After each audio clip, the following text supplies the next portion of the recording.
नमस्कार मित्रांनो, मी अमोल जाधव. स्वागत आहे तुमचे CSC मराठी या यूट्यूब चॅनलवरती. मित्रांनो, आजच्या या व्हिडिओमध्ये लाडकी बहीण योजनेचा फॉर्म ऑनलाईन मोबाईलद्वारे कसा भरायचा हे या व्हिडिओमध्ये आपण आज जाणून घेणार आहे. व्हिडिओ सुरू करण्यापूर्वी तुम्हाला एक विनंती आहे, तुम्ही चॅनलवरती जर पहिल्यांदा आला असाल तर चॅनलला सबस्क्राईब करून नोटिफिकेशन बेल ऑन करून ठेवा. चला तर मित्रांनो, व्हिडिओ सुरू करूया. मित्रांनो, लाडकी बहीण योजना याचा ऑनलाईन फॉर्म भरण्यासाठी सगळ्यात पहिल्यांदा आपल्याला प्ले स्टोअर ओपन करायचं आहे. प्ले स्टोअर ओपन केल्यानंतर इथे आपल्याला सर्च करून घ्यायचं आहे नारी शक्ती एवढं टाकून आपल्याला सर्च करून घ्यायचं आहे. सर्च केल्यानंतर हे जे ॲप्लिकेशन आपल्याला दिसत आहे हे ॲप्लिकेशन आपल्या फोनमध्ये आपल्याला इन्स्टॉल करून घ्यायचं आहे. या ॲप्लिकेशनचा लोगो तुम्ही इथे पाहू शकता. नारी शक्ती दूत हे या ॲप्लिकेशनचं नाव आहे. इथून आपल्याला हे इन्स्टॉल करायचं आहे. इन्स्टॉल केल्यानंतर इथे आपल्याला ओपन बटन दिसेल. ओपन बटनवरती क्लिक करायचं आहे. त्यानंतर आपल्याला ॲप्लिकेशनचा इंटरफेस असा दिसेल. इथे आपल्याला लॉग इन करण्यासाठी आपला मोबाईल नंबर विचारला जाईल, तर आपला मोबाईल नंबर आपल्याला इथे टाकून घ्यायचा आहे. मोबाईल नंबर टाकल्यानंतर खाली लॉग इन बटन दिसेल, यावरती आपल्याला क्लिक करायचं आहे. एवढं केल्यानंतर एक 4 अंकाचा OTP जो आहे तो फोनवरती पाठवण्यात येईल. तो OTP आपल्याला इथे टाकून घ्यायचा आहे व व्हेरीफाय OTP यावरती क्लिक करून घ्यायचं आहे. एवढं केल्यानंतर आपल्याला अशा प्रकारे पॉपअप दिसेल, तर इथे आपल्याला अलाव करायचं आहे. अलाव केल्यानंतर इथे आपल्याला प्रोफाईल अपूर्ण आहे असं दाखवेल, तर इथे आपल्याला प्रोफाईल जे आहे ते पूर्ण करून घ्यायची. त्यासाठी इथे आपल्याला आपली माहिती भरण्यासाठी इथे क्लिक करा हा ऑप्शन दिसत आहे, तर याला आपल्याला क्लिक करून घ्यायचं आहे. एवढं केल्यानंतर इथे प्रोफाईल अपडेट करण्यासाठी विचारेल. फुल नेम या ठिकाणी जी काही अर्जदार महिला आहे त्या महिलेचे संपूर्ण नाव या ठिकाणी आपल्याला टाकून घ्यायचं आहे. त्यानंतर ईमेल या ठिकाणी जी काही अर्जदार करणारी जी अर्जदार महिला आहे तिची ईमेल ID इथे आपल्याला टाकून घ्यायची आहे. त्यानंतर आपल्याला इथे जिल्हा निवडायचा आहे, तर तुमचा जिथे जन्म झालेला आहे तो जिल्हा इथून तुम्हाला सिलेक्ट करायचा आहे. त्यानंतर इथून तुमचा जिथे जन्म झालेला आहे तो तालुका इथून आपल्याला सिलेक्ट करायचा आहे. त्यानंतर इथे खाली बघा नारी शक्ती टाईप विचारलेला आहे. नारी शक्ती प्रकार, तर यामध्ये तुम्ही सामान्य महिला निवडू शकता किंवा मग गृहिणी असाल तर गृहिणी निवडू शकता. तुमचं जे ऑप्शन असेल याबद्दल ते तुम्ही इथून सिलेक्ट करून घेऊ शकता. अशा रीतीने संपूर्ण माहिती भरल्यानंतर आपल्याला इथे अपडेट करा हे एक ऑप्शन दिसेल, तर सिम्पली आपल्याला अपडेट करा यावरती क्लिक करून घ्यायचं आहे. एवढं केल्यानंतर प्रोफाईल अपडेटेड सक्सेसफुली असं आपल्याला दिसेल. त्यानंतर आपल्याला इथे काय करायचं आहे, तर इथे पाहू शकता तुम्ही नारी शक्ती दूत म्हणून होमपेज दाखवलेलं आहे, तर या होमपेजवरती आपल्याला क्लिक करायचं आहे. एवढं केल्यानंतर इथे आपण पाहू शकता मुख्यमंत्री माझी लाडकी बहीण योजना ही आपल्याला वरती बघायला दिसेल, तर आपल्याला यावरती एकदा क्लिक करून घ्यायचं आहे. जसं आपण यावरती क्लिक करू त्यानंतर इथे आपल्याला लोकेशनसाठी परमिशन विचारेल, तर इथे आपल्याला वाईल युजिंग यावरती क्लिक करून घ्यायचं आहे व लोकेशन इथून एनेबल करून द्यायचं आहे. एवढं केल्यानंतर इथे महिलेचे संपूर्ण नाव विचारलं जाईल, तर इथे आपल्याला महिलेचे संपूर्ण नाव टाकून घ्यायचं आहे. त्यानंतर खाली पतीचे किंवा वडिलांचे नाव विचारलेलं आहे, तर या ठिकाणी तुम्हाला सिलेक्ट करायचं आहे. जर तुम्ही अविवाहित असाल तर तुम्ही इथे वडिलांचं नाव जे आहे ते सिलेक्ट करणार आहे व जर तुम्ही विवाहित असाल तर तुम्ही इथे पती हे सिलेक्ट करणार आहे. तर आपण इथे सिलेक्ट करून घेऊया. त्यानंतर इथे पतीचे किंवा वडिलांचे संपूर्ण नाव टाकून घ्यायचं आहे. त्यानंतर इथे जन्मदिनांक या ठिकाणी आपल्याला कॅलेंडरच्या साहाय्याने अशा प्रकारे इथून तुमची जी जन्मदिनांक आहे ती इथून सिलेक्ट करून घ्यायची आहे. जन्मदिनांक सिलेक्ट केल्यानंतर आपल्याला खाली जिल्हा निवडण्याचा ऑप्शन आलेला आहे, तर तुमचा जिथे जन्म झालेला आहे तो जिल्हा तुम्हाला इथून सिलेक्ट करून घ्यायचा आहे. त्यानंतर तुमचा जो तालुका आहे तो तालुका इथून तुम्हाला सिलेक्ट करून घ्यायचा आहे. त्यानंतर तुमचे जे गाव आहे ते गावाचं किंवा शहराचं नाव इथे आपल्याला टाकून घ्यायचं आहे. त्यानंतर आपल्याला खाली ग्रामपंचायतमध्ये तुम्ही येता की नगरपंचायतमध्ये येता की महानगरपालिका ते इथून तुम्हाला सिलेक्ट करायचं आहे. त्यानंतर इथे तुम्हाला पिनकोड विचारला जाईल, तो पिनकोड टाकून द्यायचा आहे. तुमचा जो आधार कार्डवर आत्ता पत्ता आहे तो पत्ता इथे टाकायचा आहे. त्यानंतर मोबाईल क्रमांक या ठिकाणी तुम्हाला 10 अंकी तुमचा मोबाईल नंबर जो आहे तो एंटर करून घ्यायचा आहे. त्यानंतर आपल्याला सगळ्यात महत्त्वाचा पॉईंट म्हणजेच आधार कार्ड क्रमांक या ठिकाणी आपल्याला आपला आधार कार्ड नंबर जो आहे तो न चुकता टाकायचा आहे, कारण जे काही तुमचे 1500 रुपये येणार आहेत ते आधार कार्डसोबत जी बँक लिंक असेल त्या अकाउंटवरती तुम्हाला हे पैसे दिले जाणार आहेत. तर त्यामुळे तुम्हाला आधार कार्ड क्रमांक या ठिकाणी व्यवस्थित न चुकता टाकायचं आहे। त्यानंतर इथे विचारलेलं आहे शासनाच्या विभागामार्फत राबविण्यात येणाऱ्या आर्थिक योजनांचा लाभ घेत आहात का? जर तुम्हाला PM किसानचे 2000 रुपये येत असतील तर तुम्हाला इथे होय करायचे आहे।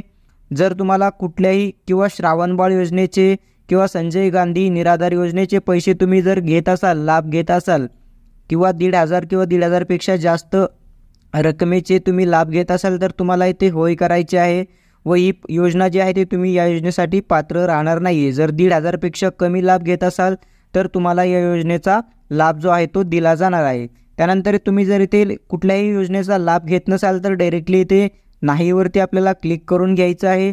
त्यानंतर आपल्याला खाली विचारलेलं आहे बघा, वैवाहिक स्थिती विचारलेली आहे। तर इथे तुम्ही विवाहित आहात की अविवाहित आहात, विधवा आहात की परित्यक्त आहात, निराधार आहात की घटस्फोटित आहात, हे इथून आपल्याला सिलेक्ट करून घ्यायचं आहे। तर आपण इथे सिलेक्ट करून घेऊया।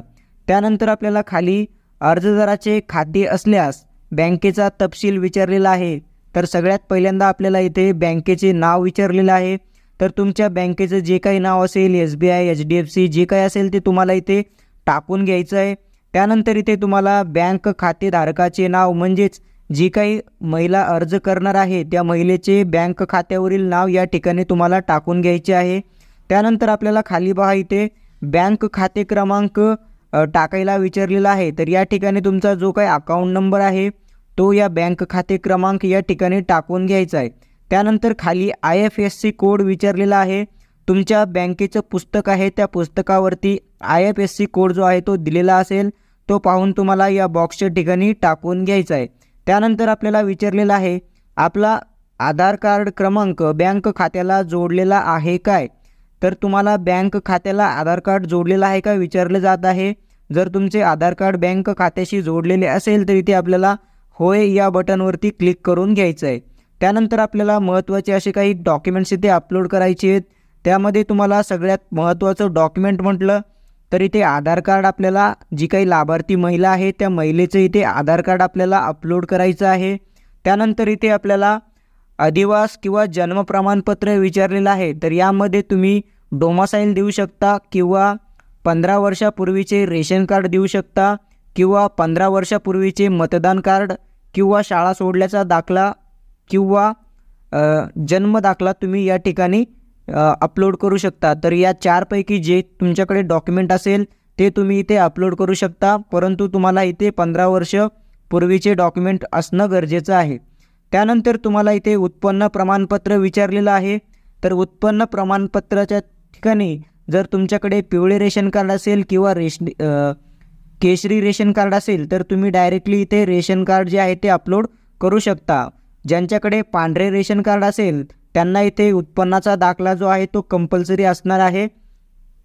त्यानंतर आपल्याला खाली अर्जदाराचे एक हमीपत्र विचारलेलं आहे। तर हे हमीपत्र जे आहे याची व्हिडिओच्या डिस्क्रिप्शन बॉक्समध्ये हे हमीपत्र मी दिलेलं आहे, तिथून तुम्ही डाउनलोड करून त्याची प्रिंट काढायची आहे व त्याच्यावरती तुमची सही करून त्याचा फोटो काढून इथे तुम्हाला अपलोड करून घ्यायचा आहे। त्यानंतर इथे खाली आपल्याला बँक पासबुक विचारलेलं आहे। तर तुमचं जे काही बँक अकाउंटमध्ये खातं असेल त्या बँक अकाउंटच्या पुस्तकाच्या पहिल्या पानाची फोटो काढून इथे तुम्हाला अपलोड करून घ्यायचं आहे। त्यानंतर आपल्याला खाली अर्जदाराचा फोटो विचारलेला आहे। तर या ठिकाणी आपल्याला अर्जदाराचा फोटो जो आहे तो लाईव्ह इथे कॅप्चर करून घ्यायचा आहे। पासपोर्ट साईज आकाराचा फोटो कोणीही इथे अपलोड करायचा नाही आहे। भरपूर जण इथे चुका करत आहेत, पासपोर्ट साईज आकाराचा फोटो अपलोड करत आहेत। पुढे चालून तुमचा फॉर्म जो आहे तो रिजेक्ट होऊ शकतो, कारण की GR मध्ये सांगण्यात आलेलं आहे की अर्जदाराचा फोटो हा लाईव्ह घ्यायचा आहे, कारण की तुमची ही इथे EKYC केली जात आहे। तर मित्रांनो, सर्व कागदपत्रे इथे आपण अशा प्रकारे अपलोड करून घ्यायची आहेत। त्यानंतर इथे आपल्याला अर्जदाराचा एक लाईव्ह फोटो अपलोड करून घ्यायचा आहे। पासपोर्ट साईज आकाराचा फोटो इथे टाकायचा नाही आहे। त्यानंतर इथे आपल्याला ॲक्सेप्ट हमीपत्र डिक्लेरेशन यावरती एकदा टिक करून घ्यायची आहे। त्यानंतर आपल्याला अर्जदाराचे हमीपत्र वाचण्यासाठी येईल हे संपूर्ण वाचून घ्यायचे व इथे स्वीकारा या बटनवरती आपल्याला क्लिक करून घ्यायचं आहे। एवढं केल्यानंतर आपल्याला माहिती जतन करा हा ऑप्शन दिसेल। तर आपल्याला माहिती जतन करा यावरती एकदा क्लिक करून घ्यायचं आहे। त्यानंतर आपण भरलेली संपूर्ण माहिती आपल्याला बघायला मिळेल। महिलेचे संपूर्ण नाव, त्यानंतर पतीचे नाव, जन्मदिनांक, तुमचं जे काही वय आहे ते दिसेल. त्यानंतर अर्जदाराचा पत्ता आणि इतर माहिती तुम्हाला या ठिकाणी बघायला मिळेल. तुमचं संपूर्ण भरलेली माहिती बरोबर असेल तर तुम्हाला थोडं खाली स्क्रॉल करायचं आहे. तुम्ही जी पण डॉक्युमेंट इथे अपलोड केलेली आहेत ती डॉक्युमेंट तुम्हाला इथे बघायला मिळतील. त्यानंतर आपल्याला इथे फायनल सबमिट करा हे एक बटन दिसेल. तर फॉर्म सबमिट करण्यासाठी फॉर्म सबमिट करा या बटनवरती आपल्याला क्लिक करून घ्यायचं आहे. त्यानंतर आपल्याला एक 4 अंकी OTP जो आहे तो फोनवरती पाठवण्यात येईल. तो OTP आपल्याला बघून इथे टाकून घ्यायचा आहे. त्यानंतर व्हेरीफाय OTP यावरती आपल्याला क्लिक करून घ्यायचं आहे. एवढं केल्यानंतर आपला फॉर्म जो आहे तो सक्सेसफुली इथे अर्ज केलेला दिसेल. तर यामध्ये तुम्हाला चेक करण्यासाठी तुम्ही नारी शक्ती दूत या टॅबवरती एकदा क्लिक करा. त्यानंतर यापूर्वी केलेले अर्ज यावरती क्लिक करून तुम्ही तुमचे ॲप्लिकेशन इथे सबमिट केलेले पाहू शकता. तर अशा रीतीने तुम्हाला हा संपूर्ण फॉर्म भरून घ्यायचा आहे. भेटूया पुढील एखाद्या नवीन व्हिडिओमध्ये. तोपर्यंत जय हिंद, जय महाराष्ट्र.